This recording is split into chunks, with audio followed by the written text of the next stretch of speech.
Hi, everyone. It's Tanya Hertz here. And as you can tell, we are in COVID times. And I'm going to be able to take this off here shortly. But at the beginning, just have to leave it on. I wanted to start the recording. So we're talking today about how we know what we know about anything, how we know what we know about um, any bit of knowledge. How do we learn? How do we know? How do we know if something is true or not? And I get to take my mask off now. I think he's gone. Yep. Okay. So how do we know what we know? Well, there's 4 ways that we can tell if something is true, or if we can believe any bit of information. And we'll go through them one by one. Let me go ahead and share my screen here with you. And I should have left that mask on a little bit longer. And okay, so there are 4 ways of knowing different things, and in human relations and organizational behavior. And like I said, in anything, there are 4 ways philosophers say that we can know if something's true. Number 1 is the method of experience. So that's when we believe something is true because it's consistent with what we have personally experienced. So I know, let's say, for example, that, I don't know, let's see. I know that ice cream is fattening, because when I've eaten a lot of ice cream, I've packed on a few pounds, right? We can also believe something is true because of the method of intuition. So I know that it's true because it's obvious. Of course, ice cream is fattening. That goes without saying, right? The third method is the method of authority. So believing something is true because somebody that we respect and look up to, or in a position of authority, told us that it was true. So ice cream has a lot of calories. Ice cream can cause you to be fat. So says Dr. So-and-so. So says all of these people that we look up to, right? And the 4th way that we can know if something's true is science, the method of science. So that's believing that something is true because scientific studies have replicated that result using a series of tried and true samples of settings, of consistent methods over and over again, and those results are replicatable. So of all the 4 methods of knowing what we know about anything, why, first of all, which method is best? And there are good things and bad things about each of the different methods. And there are times when it makes more sense to rely on one method over the other. But let's say that we agree that number 4 is the best method, is the method that is most successful in telling us whether or not something is true. Why?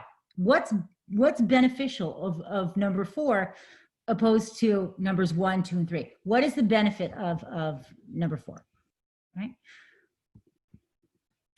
Well, I think that most of us can see that there's no bias with number 4. It doesn't matter if I was the person who was doing the research, or if Sam was the person doing the research, or Angela, or Carla, or Deanna, or Tino, or does not matter. It should be the same consistent time and time and time again. And that removal of the subjectivity is really beneficial, right? It's nice to have an objective way to know if something's true. So what does the scientific method look like? Well, there's 4 parts of the scientific method: the theory, hypothesis, data, and verification, and we'll go through one by one. So the scientific method starts with a theory. And a theory looks pretty much the same whenever you look at it. A theory is, it's both words and pictures. It's a sort of a graphic representation of the variables, the outcomes, how they're related, how they should be related, why they're related, and very often the conditions in which they should or should not be related. So you can usually see directionality in in theories, and you read theories, they're very sort of formulaic, or they're very consistent the way that a theory looks. And yeah, and you read them starting at the outcome, and the outcome typically goes, oh, let me put my mask back on. I know I'm far enough away. I'm social distancing right now, and there's people over, and whenever anybody's getting somewhat close, I'll put it back on, but I think I'm all right. So the theory goes in the circle, right? I'm sorry, rather the theory is the entire picture that we're looking at here, but the outcome goes in the circle. And the conditions in which the variables are related are shown with arrows. And so you can see the positive or negative correlation or relationship between the variables and that outcome. So outcome goes in the circle, and we'll start there. So box office receipts. So the theory reads this: box office receipts are affected by, or affected positively by, favorable reviews, or the favorability of reviews, and buzz generated, right? So we're saying that a positive buzz would increase box office sales, or favorable reviews would increase, you can see the increase with the arrow, box office receipts. And then you can also see how variables are sometimes they have a direct effect on the outcome, and sometimes there's an indirect effect. So the indirect effect is shown by the different variables with the arrows, and so you can see here is an indirect effect. So the quality of script has a positive impact on the favorability of reviews, which then has a positive impact on box office receipts. So I can say this another way: if I have a good quality script, chances are I will get good reviews at the box office, and therefore I will sell a lot of tickets to the movies, right? Same thing with having famous stars in my movie. Let's say I'm director, right? Having famous stars in the movie will affect positively the amount of buzz that's generated in this movie, and that will affect positively the amount of sales. So here's a good exercise in the scientific method, a good sort of practice that I would love for you all to do. We're going to be doing one of these actually as an exercise for a homework assignment, and that's taking one of the primary variable, or rather outcomes in organizational behavior and in human relations in business, and writing our own theoretical models about that. So in this exercise, we would put the independent outcomes that we often see in the study of human relations and organizational behavior right there in the outcome. So job satisfaction, right? So job satisfaction would go here. So what would lead to an increase in job satisfaction? Can you think of a variable that might lead to that outcome? Well, maybe high pay might lead to a high level of job satisfaction. We'll find out later that that may or may not be true. There are things that have a much bigger impact on job satisfaction, but let's just say pay, right? So high pay could have could lead to high job satisfaction. So what would maybe lead to high pay? Well, perhaps it would be hiring a quality workforce, right? A quality, well-trained workforce. If we have a quality, well-trained workforce, we can therefore pay them more, which would therefore lead to higher job satisfaction. Also, perhaps something like the meaningfulness of work, right? How meaningful is the job that we have on the lives of other people? If it's extremely meaningful work that we do, like, for example, my job, I think my job is extremely meaningful. I'm a teacher. I'm a teacher, and I'm not just a teacher of like accounting or something. I'm a teacher of entrepreneurship. I help people to start companies that make an impact in the world, and I help people to follow their passions and do what they want to do in life, and make money doing it, and make the world a better place. So I think my job is extremely meaningful. So a meaningful job could then lead to higher job satisfaction, right? So what would lead to a job being more meaningful? Well, perhaps if I had if I have greater autonomy, I would find more meaning in my work. Therefore, I would be more satisfied. So how could I, and so that would be over here would be greater autonomy leads to greater meaningfulness, leads to greater job satisfaction. You could even go further out. What would lead to greater autonomy? Well, maybe more trust in our employees would lead to, and so you can see how you can go out now. All right, so theories are wonderful, theories are great, theories are interesting, theories are relevant, theories are also wrong, right? Theories can be just entirely false. I mean, think about the theory of relativity. Think about the theory of, think about flat earthers, right? Before people actually believed in the scientific method, and there are people today that are not very bright that don't, but back in the day, people thought that the earth was flat. It wasn't until, people still do, but it wasn't until the scientific method proved that the earth was not flat, that the earth was round, that we were, that we were able to accurately say that theory was, we don't say proven, but that theory was accurate, right?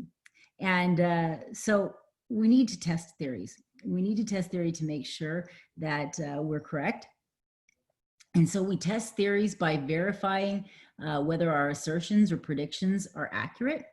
And so we develop hypotheses. So hypotheses are, so a theory is words and pictures, a hypothesis is just words, right? So you can take that words and pictures, like I was showing you on the slide before, and turn it just into words.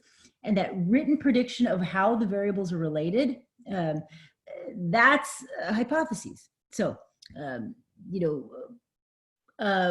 an example. Let's say let's make up a theory of social recognition.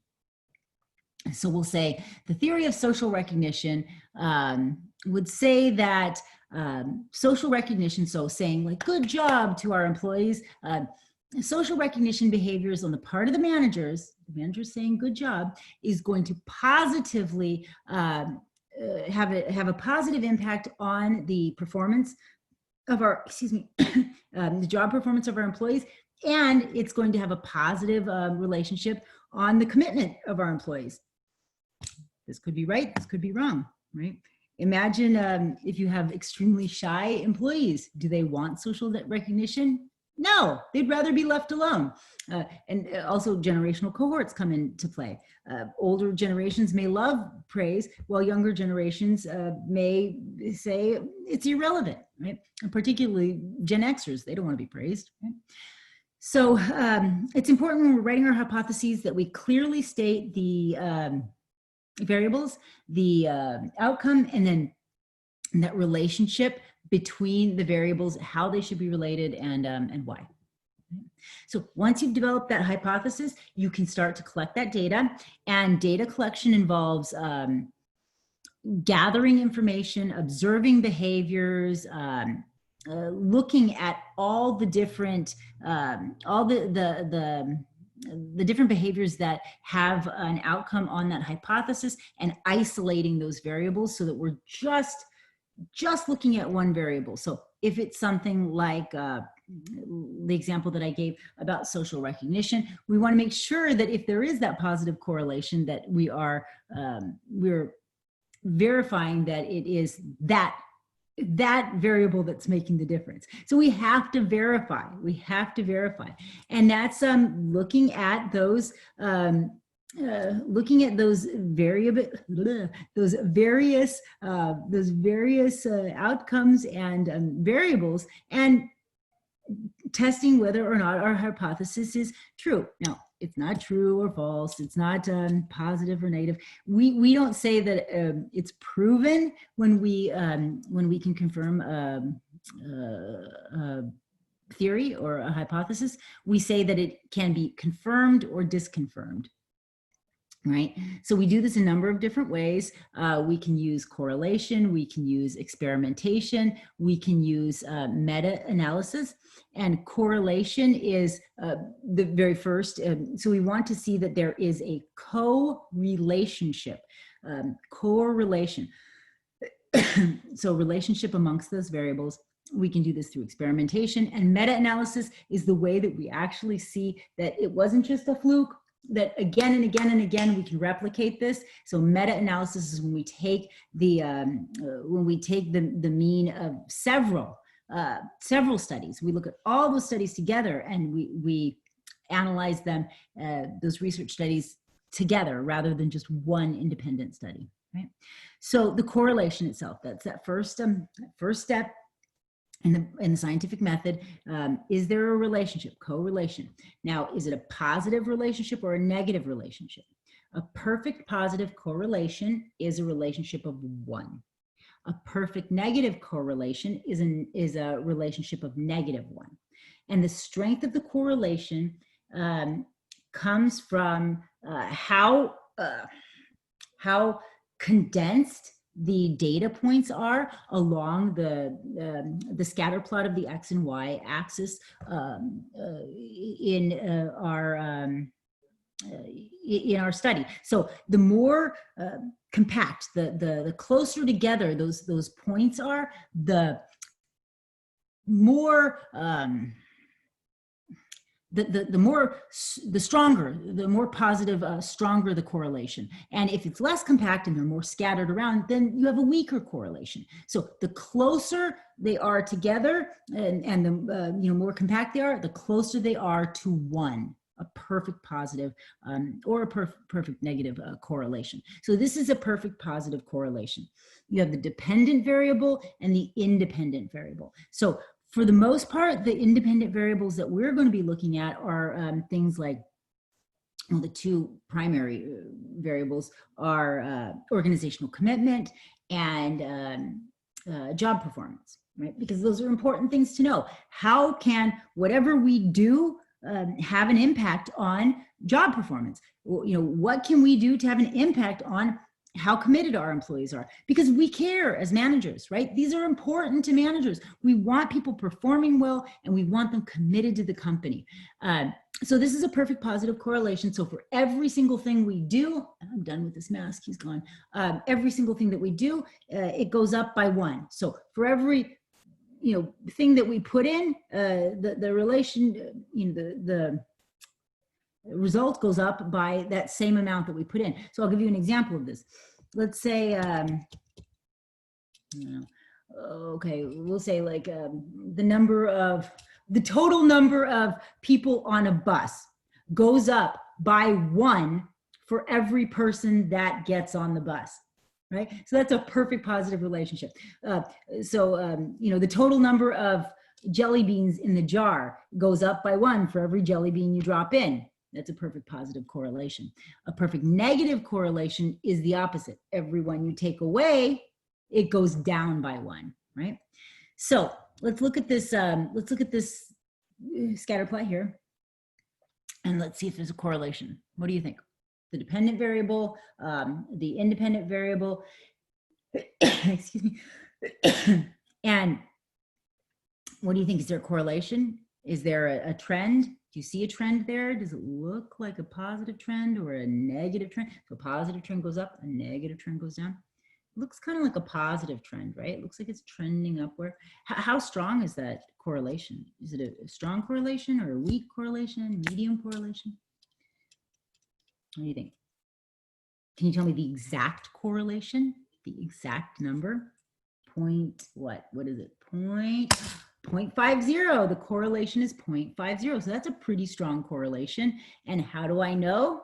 Because I can see the correlation coefficient right there. It's listed right there on the scatter plot. It's 0.5. Right? R stands for correlation coefficient. All right, what about here? Is there a correlation here? Well, no, they're scattered all over the place. There's no rhyme, no reason. And if you wanted to, just look at the correlation coefficient. It's 0, right? There's no correlation here. Cool. So I'll say this. And you'll hear this throughout your academic career, and hopefully you know this is true, but we're going to say it. We'll say it again and again and again. Correlation does not prove causation. Correlation alone does not prove causation. That makes sense? Just because two variables are correlated does not mean that one causes the other. And it's so important that you understand that this is true and you believe that this is true. So let me say this. If you get this, this is your critical thinking, right? This is why you go to college. These are the kind of skills you're developing, is understanding correlation doesn't prove causation. There has to be something else in there. So like, for example, you can't just say like, I don't know, eating tacos causes car accidents, right? So on days where people eat more tacos, then chances are that causes car accidents, because we've looked at the studies and we've seen that we'll say, you know, we're going to say this, tacos. We looked at the studies, and on days where people eat more tacos, then there seems to be more car accidents. So obviously there's a correlation. There has to be a causation, right? No, there could be so many other things going on. So maybe it's the fact that people tend to eat more tacos on rainy days because they feel like they want some cozy comfort food. And on rainy days, there's more car accidents, right? So you have to find out what happens first, right? We call this temporal precedence. So the first step is is there a correlation? So we look at the variable's interest, eating tacos, car accidents. And we say, on days where there's more taco consumption, are there more car accidents? And okay, there's yes. Now, is there temporal precedence? Did the taco eating precede the car accidents? So did it happen first that people ate tacos? Or maybe, maybe they ate tacos after they had a car accident, right? Maybe people had little fender benders and they felt like getting a taco, right? So you have to look at that. And then you have to eliminate alternatives. You have to see if anything else is going on. This is isolating the variables, right?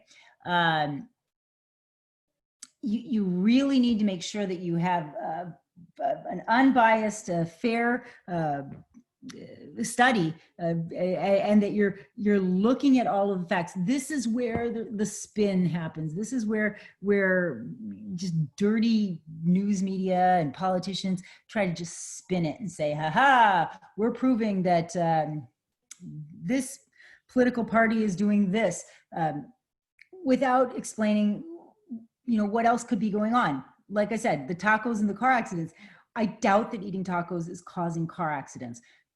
But if there is a correlation, something else is going on, and you need to figure out what that something else is. And then again, meta-analysis. Meta-analysis takes all of those correlations in all of the different studies, and then it calculates that weighted average of the mean or of all of those different variables, or the correlations between those variables. And then it says, what happened in the aggregate, right? What happened when we look at it across many, many, many studies? And that is how we can really, really say, yes, this is something that we can say is true. We can say this is confirmed. There's no doubt it's confirmed. And this whole process, what we're doing here, what we're talking about here, this is evidence-based management. This is just like we do in entrepreneurship. We don't just rely on our feelings and on our gut and on what we think we would like, or what other people think would be so great. We actually go out there and we do a little research. We look it up. We do some experimentation. We rely on evidence and scientific findings.